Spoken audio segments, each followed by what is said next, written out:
Hey everyone, welcome to our last unit of chemistry, which is called thermochemistry. And so essentially what that means is we're going to be talking about the chemistry of heat, all right?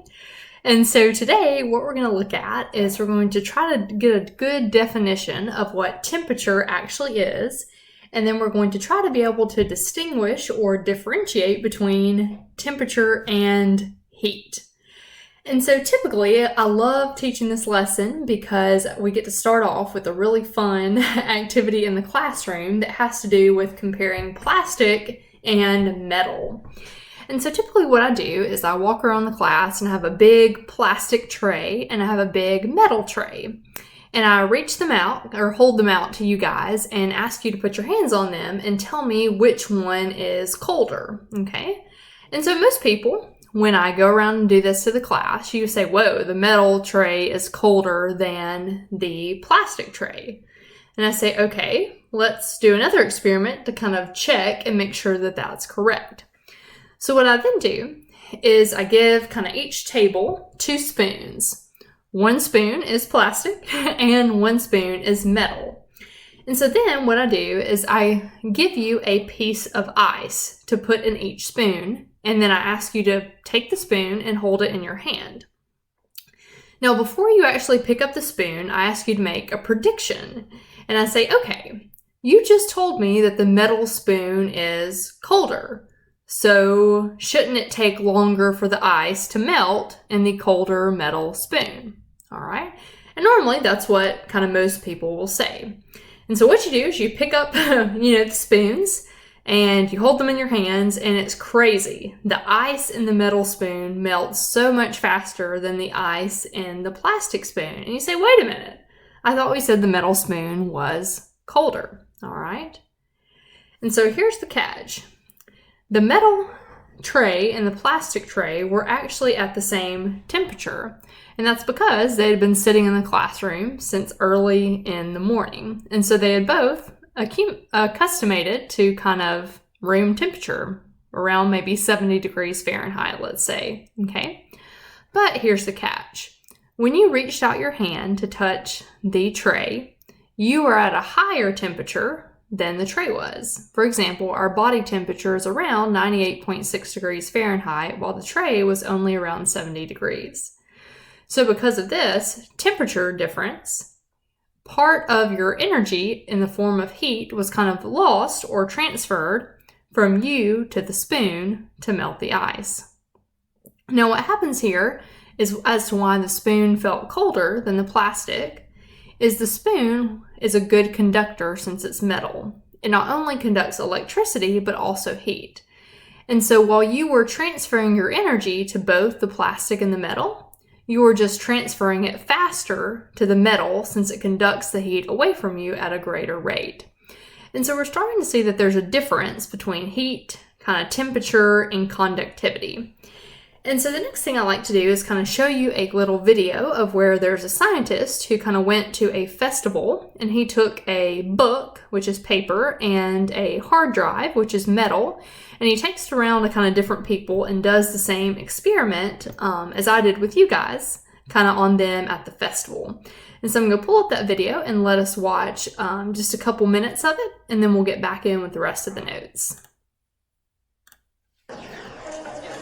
When you touch an object and it feels warm or cold, what is that really telling you about the object? Here I have a metal hard drive and a book, and I'm going to ask people to compare their temperatures. Which one do you think will feel warmer, the book or the hard drive? The temperatures. Yeah, tell me if one is hotter or colder, or if they're the same temperature. How do they feel? This is slightly cooler than this one. Yeah. Oh, that's warmer. Yeah, way warmer. Yeah, agreed. I'd say the hard drive is a lot colder than the book. I don't know, because the book's got more knowledge. Why do you think that is? Metal's normally a little bit chillier if you leave it in a colder temperature. Well, what if I said that they're both at the same temperature? What would you say? So you're lying. But really? I think you're lying, yeah. Maybe the way I could prove it is I have an infrared thermometer. What do you think we're going to see? I think science might be able to answer that, and I'm not a scientist. Make a prediction for me. I still think that's cool though. Let's measure the temperature of the book. Okay. What do you see? 19.0. Okay. We measure the temperature of that. 19.0. All right, well, now I believe you. I'm trying to actually figure it out, actually. Trying to figure out why they would be the same temperature. They don't feel the same temperature, though. So why does that feel colder if they're basically the same temperature? You could you got an answer? Well, I'm coming to you guys for answers. We're creatives, not intellectuals. Well, create an answer for me. I'm not a scientist. Come on, you tell me. Well, I'll try to answer that question with another little experiment. Here is an aluminium block and Ooh, nice and cold. a plastic block. Yeah. How do their temperatures compare? Completely different. Completely different. Aluminum's been much colder. Yeah. Yeah? Yeah, this actually feels colder. Let's take this to the next level. I'm gonna put an ice cube on both plates. What are we gonna see? Well, I'm guessing it would stay solid on this one and melt on this one. So it's going to melt on the plastic but stay solid on the aluminium. Yes, but maybe I'm wrong.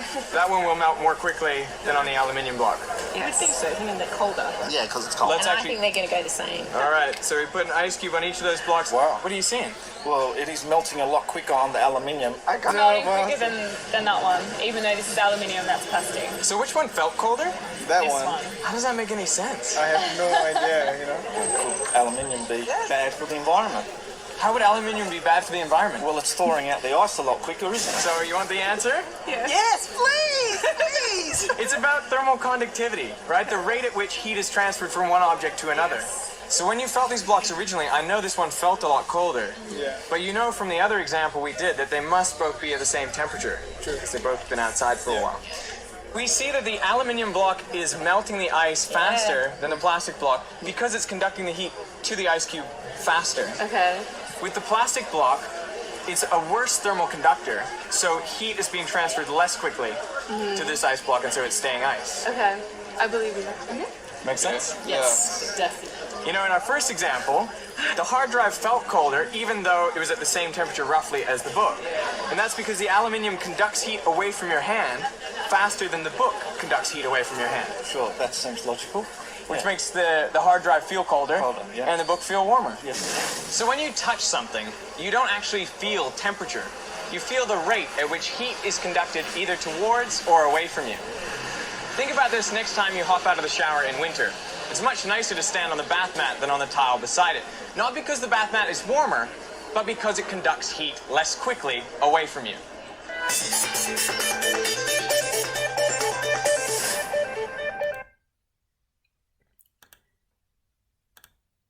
All right, so kind of interesting, huh? And so I think what he said at the very end is really insightful, that when we touch something, we don't actually feel temperature. What we feel is kind of heat being either transferred away from us if the object is at a lower temperature, or heat being transferred toward us if the object is at a higher temperature. And so let's go ahead and start off and just get a good definition for what temperature actually is. And this is the part where you'll be filling in those blanks kind of within your notes. And again, what goes in the blank will be underlined and bolded. So temperature is just a measure of the average kinetic energy of the particles in a sample of matter. And so remember, kinetic energy is the energy of motion. So the faster those particles are moving, the higher the temperature is going to be. So the higher the kinetic energy, the higher the temperature is. Okay? And so for example, when I touch a plastic spoon, the spoon is at room temperature, I am at body temperature, so my particles are going to be moving faster than the particles that are within the spoon. Okay? Now, when particles that are at a high temperature are moving quickly, when they interact with particles at a low temperature, they can help to speed them up and kind of increase their temperature. All right, so there's temperature. Now let's go on and take a look at what heat is. And so heat is a form of energy.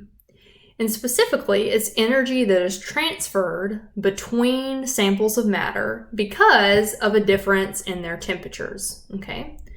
So if you have two objects that are at the same temperature and you touch them together, there will be no heat there because we're not going to be transferring energy if there's no difference in temperature. So again, it's energy transferred between samples when their temperature is different. Now, since heat is a form of energy, its units are going to be units of energy or joules. And so you'll sometimes see that in kilojoules, kJ, or just joules, J. All right. So heat, again, is energy that's transferred. Temperature is the average kinetic energy, energy of motion of the molecules. Now, right quick, let's talk about the direction in which heat is transferred. So energy that is transferred as heat will move spontaneously from matter at a higher temperature to matter at a lower temperature, okay?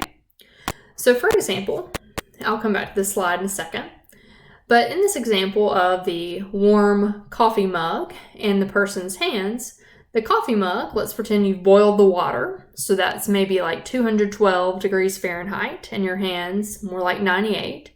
The coffee mug is at a higher temperature. Your hands are at a lower temperature. So that means the direction of heat transfer will be from the mug to your hands. And so again, the energy is transferred from the higher temperatures to the lower temperatures until you reach thermal equilibrium. So the hot object will kind of lower its temperature while the cold object raises its temperature until there's no longer a need for heat transfer because they're both at the same temperature. And that state of where you've got both objects at the same temperature is called thermal equilibrium. That equilibrium referring to you having things equal. All right. And so another thing I like to do with y'all, kind of as we're having this discussion, is at the end, I like to show you this picture. And first I kind of ask you, well, where is this? And many of you all guessed the North Pole. And yes, this is the literal pole at the North Pole. And this young lady has decided to try to stick her tongue to it and see if it freezes. And of course, it does. And so the next thing I ask you guys to do is try to create a model to see if you can explain how this happened based on what you just learned about heat and temperature. And if you wanted to challenge yourself, you're welcome to pause the video and give this a try. And so words that I normally ask you to include are heat, temperature, and freezing, kind of in some drawings to show me representations of liquid and solid particles. And the biggie is using an arrow to show which way heat energy is being transferred. But right quick, we'll go ahead and jump in and give you the explanation. Just kind of interesting here. So first of all, what happens is your tongue is going to be warming itself. So your body, after you've eaten and things, is able to generate energy. And so of course that gets dispersed to all parts of your body.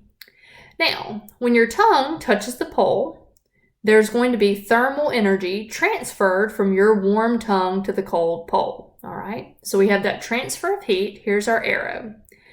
Now, when the tongue loses that thermal energy, it's going to start cooling down. Okay. Now, the pole that her tongue was touched to was metal, and so that means it's a really good conductor. So it's going to conduct heat away from your tongue much faster than your body can replenish it. So if your tongue is losing heat faster than the body can replace it, that's going to drop the temperature of this contact point by a lot. And so what happens, the saliva that's coating your tongue, since it's going to decrease in temperature, those liquid saliva molecules are going to solidify into the solid state. And so that moisture on your tongue will freeze, and that ice will kind of latch on to both pores in your tongue and pores on the metal pole, and then you're stuck. All right. And so it's just kind of interesting how all these things as heat, temperature are at play just in some things that we see in everyday life. All right. And so I think that's it. Tomorrow, Lord willing, we're going to tackle a topic called calorimetry and talk a little bit about how heat and temperature affect how we measure calories in our food. So thanks so much, guys. Good luck on the practice problems. And as always, just let me know if you need anything.